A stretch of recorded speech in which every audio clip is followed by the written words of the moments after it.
Il y a plusieurs façons d'être francophone, puis ça dépend aussi de ta situation un peu familiale.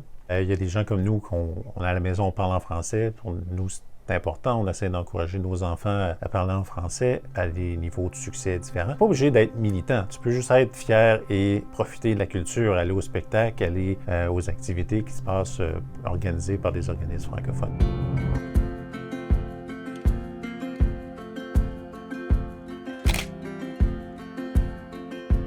Tu peux être un francophone qui a ce même intérêt-là pour parler en français chez toi, mais être moins intéressé aux événements culturels. C'est pas tout le monde qui s'intéresse à la culture et c'est correct aussi. Puis tu as les francophones qui connaissent le français, qui peuvent s'en servir, mais qui, peut-être parce qu'ils sont mariés à quelqu'un qui parle anglais, le font pas trop à la maison, le font pas trop dans le milieu du travail, donc ça s'effrite un peu. Il y a un effort à faire pour garder le français. Je ne sais pas, je n'ai jamais posé la question, puis moi, le plus vieux, oui, je se considère plus franco-ontarien, francophone.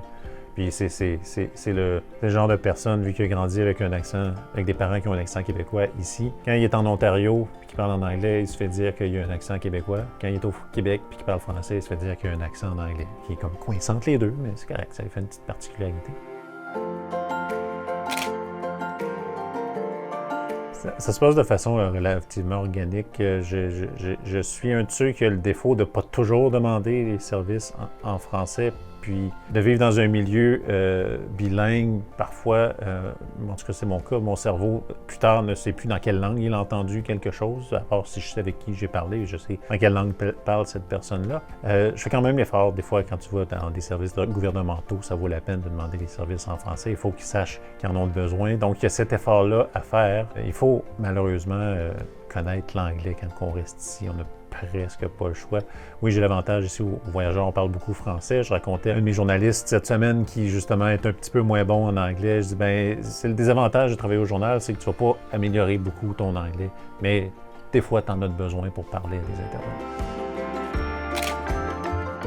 Oui, même pas quotidienne. Oui, si tu sors dans les épiceries, comme tu as dit, si tu vas magasiner, oui, des fois. Puis là, des fois, tu t'amuses à écouter, voir si tu entends quelqu'un parler français autour de toi dans les allées. Comme le journal, la ligne éditoriale que je lui ai donnée, c'est de parler plus de la francophonie plus que d'autres sujets.